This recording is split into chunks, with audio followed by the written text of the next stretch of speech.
Oi pessoal, tudo bem com vocês? Começando o Alesp Conecta de hoje aqui na Rede Alesp, o tema por aqui é saúde mental. Sim, mais uma vez vamos falar de saúde mental porque é importante a gente contar para a população com um especialista como anda essa questão justamente nesse momento de pandemia e se evoluímos ou não nesse aspecto, né? Minha convidada de hoje aqui no Alesp Conecta é a psicóloga Zaira Mabelli. Zaira, tudo bem com você? Bem-vinda novamente por aqui com a gente. Olá, Júlia, tudo bem com você? Tudo indo, né? Tudo dentro dos conformes, pensando positivo justamente para essa pandemia passar o quanto antes. E aproveitando essa minha fala, Zaira, nós conversamos lá no início da pandemia, tentando projetar algumas questões de saúde mental, de como as pessoas passariam esse momento.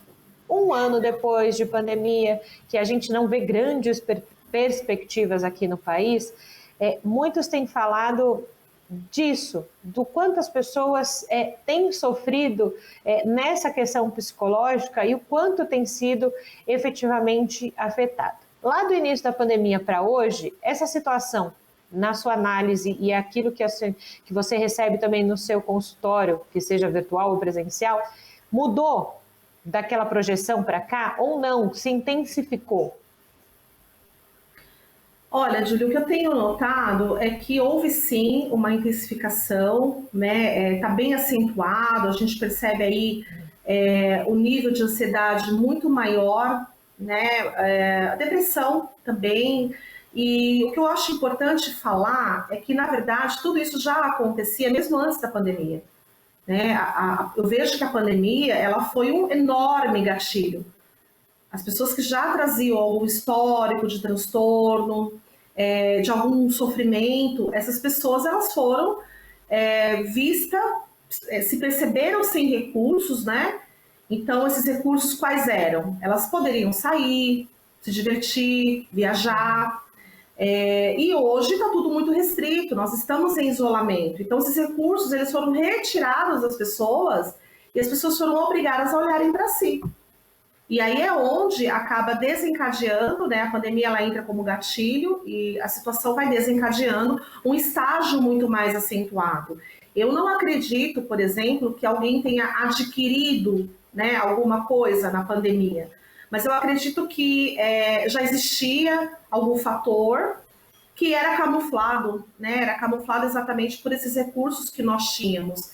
E aí o fato de estar em isolamento, isso potencializa, porque o sujeito é obrigado a olhar para si, a rotina dele se transformou radicalmente e as emoções elas ficaram muito mais latentes, então não se tem muito para onde fugir. Então eu percebo sim que os sintomas eles estão muito mais acentuados, a procura pelo processo aí de saúde mental tem sido muito maior e daqui para frente do que a demanda ela vem a crescer cada vez mais nesse sentido.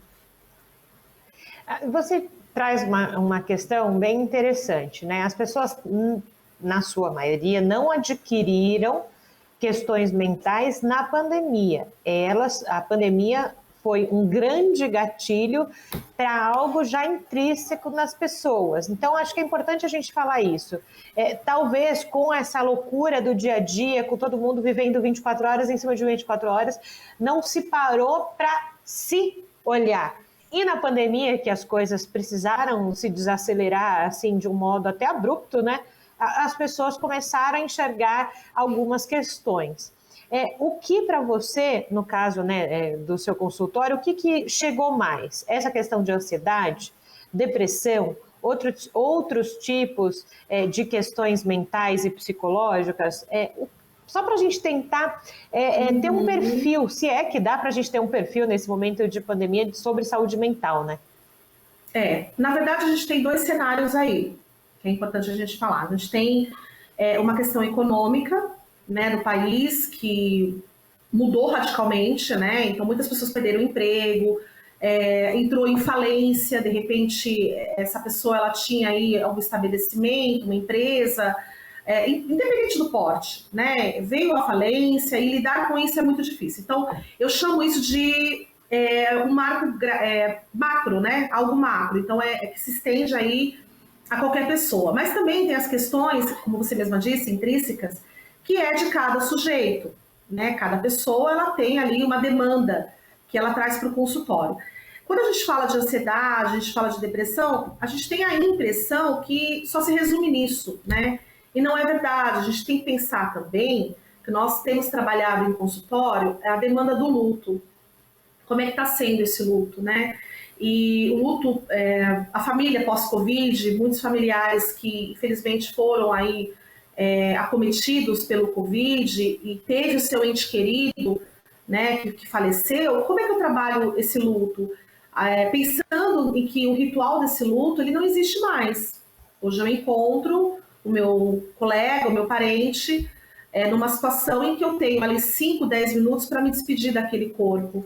Né? Então, quando a gente fala em luto, é um processo muito denso, muito delicado. Acompanhado do luto, a gente vai olhar também as questões, né? Se existe uma depressão ou não, porque se antes da pandemia essa pessoa já tinha uma desesperança com o futuro, isso vai aparecer muito mais forte agora, né? A ansiedade é um dos pontos que eu mais recebo, né? Lembrando que a ansiedade ela não anda sozinha, ela geralmente vem acompanhada aí de outros sintomas também, porque é o medo da doença, né, Julie? Eu não sei o que vai acontecer, eu não sei o que me espera, qual será o desdobramento disso tudo. Eu sei como que está o agora, né? Eu consigo enxergar esse contexto atual, mas eu não posso, eu não tenho a menor ideia, né, de como vai ser esse futuro. Então, a pessoa que já é ansiosa, você imagina como isso está sendo para a estrutura psíquica dela. Ela não consegue lidar. Está muito difícil, né? Existem, infelizmente, alguns episódios um pouco mais preocupantes, surtos psicológicos, né? Então, a pessoa ela realmente se viu numa situação em que ela não suportou aquela pressão. E aí ela acaba ampliando isso para outras áreas da vida. Então, tem pessoas bastante comprometidas, bastante estressada, lembrando que a estresse é uma pressão constante, então é uma estresse escolar, é uma estresse do trabalho, né? A gente vai voltar ao normal, a gente não vai voltar ao normal, tenho criança em casa, não consigo dar conta, né? É muita coisa para a gente olhar. É muita coisa para a gente olhar e talvez nessa loucura, como eu disse, né, do dia a dia, a gente não percebesse o quanto a gente tem muita coisa que a gente faz no dia a dia e muitas questões que a gente ia colocando ali por debaixo do pano, né? Amanhã eu vejo, amanhã eu vejo, amanhã eu vejo. E chegou uma hora que você ficou tanto em casa que você estava vendo as coisas acontecerem, né? Mas, além disso, duas coisas me chamam a atenção que eu acho que a gente precisa talvez destrinchar um pouquinho para que as pessoas que estão em casa entendam. Ou melhor, compreendam, né? Não entendam. A senhora falou da questão do luto, né? Nós tínhamos, existem os rituais, né, de luto, eles existem porque eles são necessários para você ter a percepção de que aquilo aconteceu. E foi como a senhora disse, foi tirado, né? Você tinha toda aquela questão, você conseguia se despedir do seu ente querido, ou do seu amigo, de quem fosse, né? Você tinha aquele processo, aquele tempo, né, de estar enlutado, e foi arrancado isso, né? Esse não poder ver essa pessoa que se foi, esse não poder se despedir de maneira, não sei se a palavra correta de maneira correta, né? Porque tudo é muito rápido, não se pode ter velório e afins. O quanto essa supressão desse ritual do luto, ela deixa as pessoas com o quê de falta algo, não vai fechar a conta. Essa questão na minha vida não vai fechar nesse momento. Exato. A elaboração do luto, Júlia, a gente fala que ela tem algumas fases, né? O luto tem algumas fases. Ela tem fase, por exemplo, da não aceitação, né? Que é a negação, eu não aceito o que aconteceu, eu não consigo compreender por que foi com ele, né? Era tão jovem. E coloca-se alguns critérios para tentar justificar a morte daquela pessoa, né?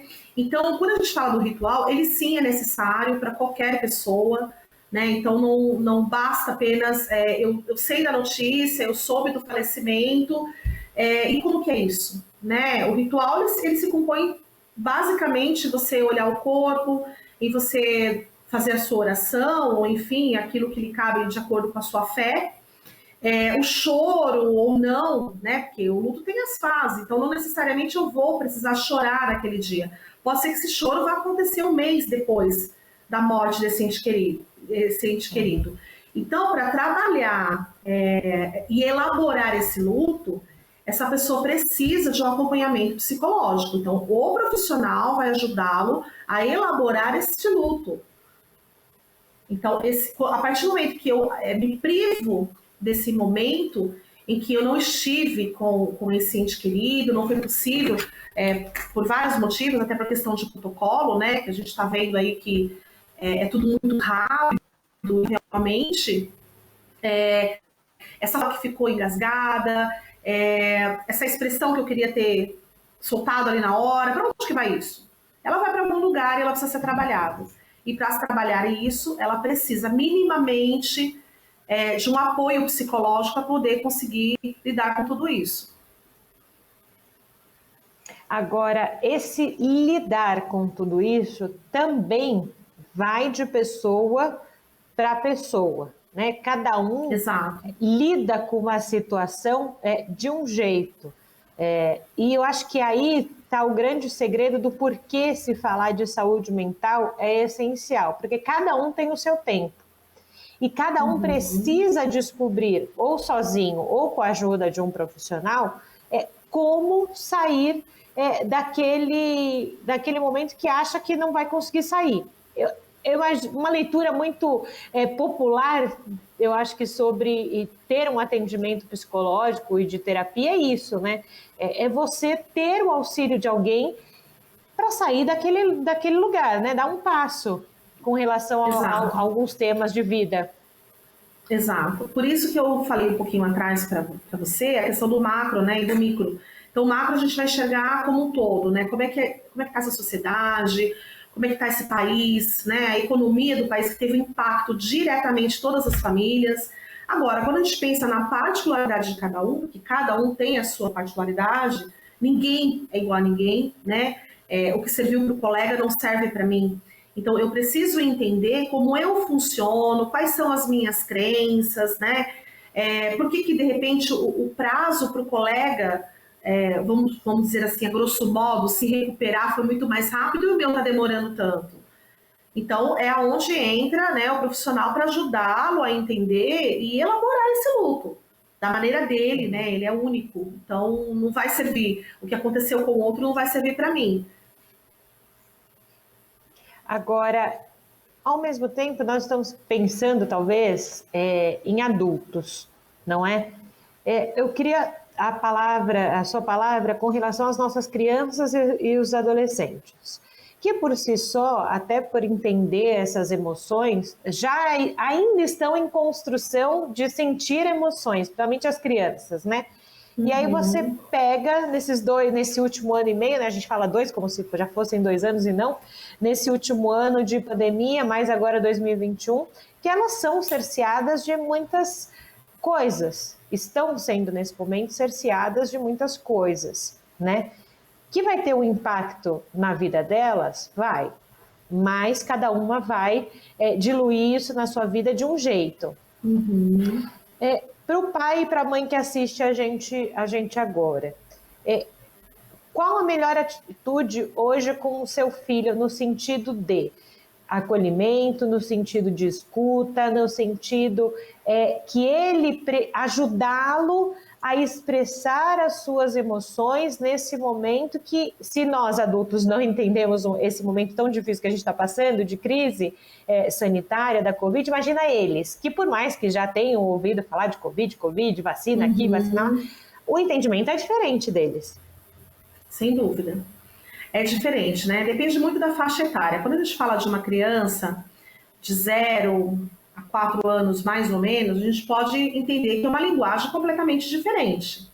Eu vou usar uma outra linguagem, seja para o luto, seja para o isolamento, seja foi restringido a atividade, né? Então não posso mais brincar com meu amiguinho. Por quê?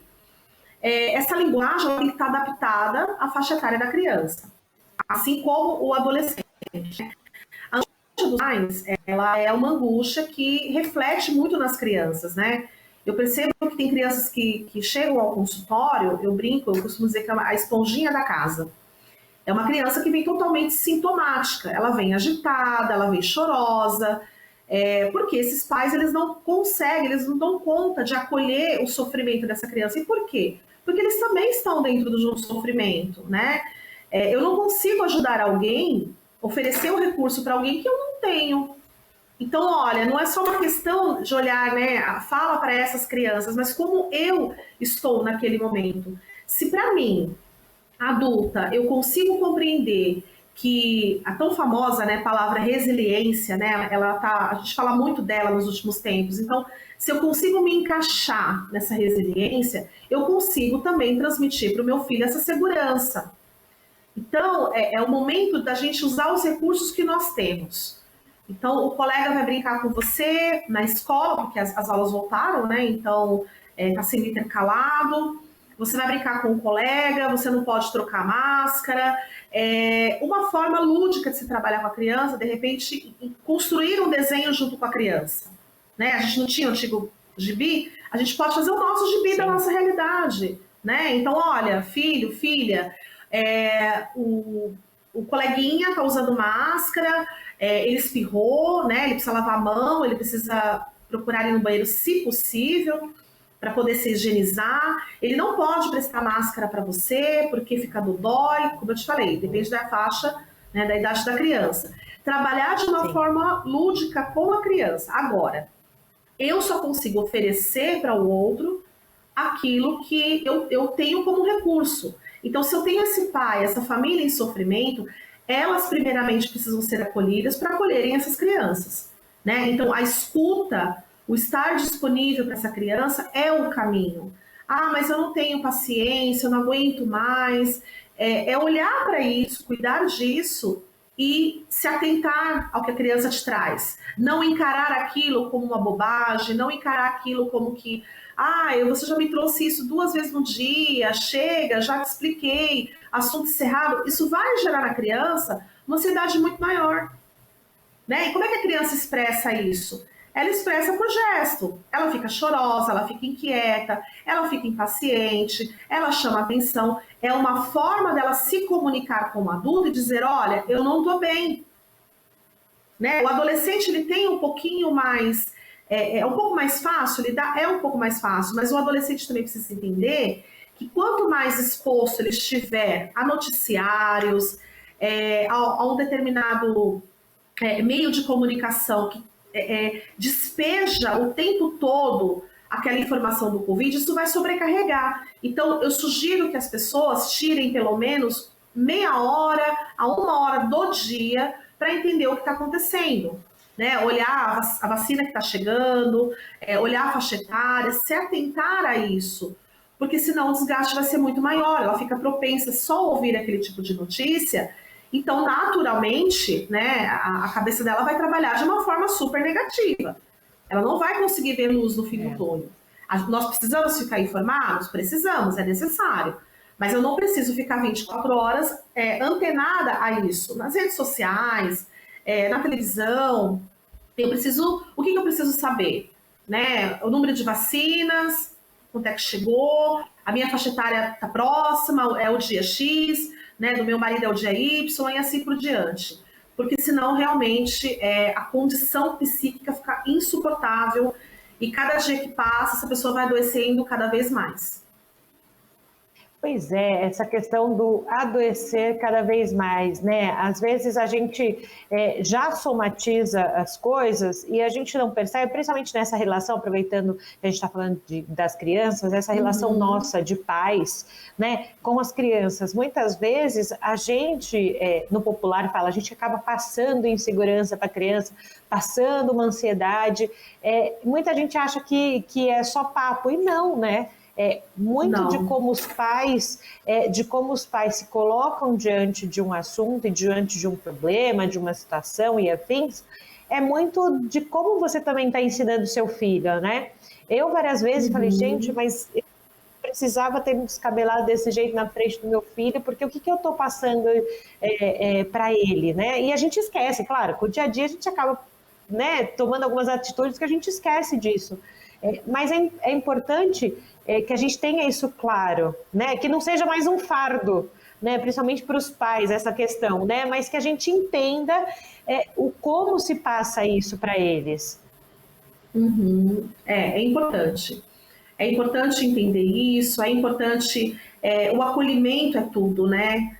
A escuta. E você pode sim dividir com esse filho que você também está triste, né? Que você também está sofrendo, mas que juntos, né? Vocês vão encontrar um modo de trazer um certo alívio, né? O que a gente ouve, o que a gente lê, o que a gente escuta, isso também é alimento, isso também vai criar aí uma possibilidade de como eu vou lidar no dia a dia. Então, é partir do princípio de uma higienização mental. O que eu tenho feito? Né? Sobre o que eu tenho falado? O que eu tenho escutado? Isso tem ajudado? Isso tem, né, trazido aí para minha casa um clima de paz, um clima mais leve ou não? É fazer um filtro de fato, né? E trabalhar isso na gente, né? A gente, como você falou agora, trazer esses filtros e efetivamente usá-los, né? Eu gostaria, assim, a gente está encaminhando para a reta final do Alesp Conecta, de agora em diante, né? Pensando que, muito mais do que o ano passado, a gente está mais próximo do fim da pandemia, vamos pensar assim. Para esse pós-pandemia, o que é importante a gente ter em mente com relação à saúde mental? Eu digo isso porque muita gente fala, nossa, a gente tem que todo mundo sair correndo para o consultório, fazer terapia e afins. Tenho que depois botar meu filho num psicólogo para saber o que aconteceu com ele nesse período. Porque eu imagino que todo mundo fique preocupado com isso. Mas pensando nesse pós-pandemia, o que é importante pensar de saúde mental? É importante pensar que o ensinamento que essa pandemia deixou para todo mundo, né, vamos chamar assim, minha grande aprendizagem, é que quando eu tenho algo para cuidar, eu não posso postergar, né? Precisou acontecer algumas coisas para eu falar, nossa, acendeu uma luzinha aqui vermelha, né? Eu preciso olhar isso. Quando a gente tem uma dor no joelho, a gente vai aonde? A gente vai, né, ao médico ou vai ao fisioterapeuta, enfim, a gente cuida daquilo, porque é palpável, é mais fácil a gente identificar. Agora, quando a gente fala de saúde mental, precisamos entender que nós não somos, o corpo e a mente não é separado. Nós somos um único corpo, né? Então, as emoções, elas se convertem em sintomas, elas falam com a gente. Então, se eu não tenho isso equilibrado, né, organizado, como é que eu cuido das outras coisas? Então, é olhar com carinho, é entender que o processo terapêutico não é só um processo de cura, mas ele é um processo de autoconhecimento também. E agora, mais do que nunca, precisamos nos conhecer, entender quais são os gatilhos, por que vem, como vão embora, adquirir recursos para isso e trabalhar isso realmente no ambiente terapêutico. Não tem muito para onde a gente correr. E como, então, Zaira, a gente está falando do nosso lado, né? E como, então, os administradores públicos, os gestores, o Poder Executivo, o Legislativo, podem contribuir com essa questão de saúde mental. Digo isso porque uma coisa é quem tem a possibilidade dos atendimentos psicológicos e afins numa rede particular, que tem uma rede, né, de apoio, diferente daquelas pessoas que estão passando por isso e que são de uma camada mais vulnerável. Eu digo isso de ampliação, de se pensar em saúde mental para todos, né? Não para um grupo só que é mais favorecido ou que pode ser mais favorecido. É importante governo e afins entender que o profissional de psicologia ele deve estar inserido em vários contextos, né? Vamos pensar na escola, vamos pensar no trabalho. Eu conheço uma outra empresa que consegue trazer esse acolhimento para os funcionários. É um serviço muito bacana, isso já deveria ter existido há muito tempo.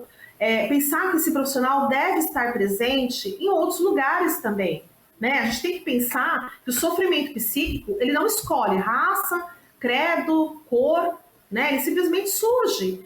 E como é que ficam essas pessoas que, vamos pensar que tem uma renda muito baixa, estão aí realmente muito fora, né, do que a gente consegue entender como um paciente particular.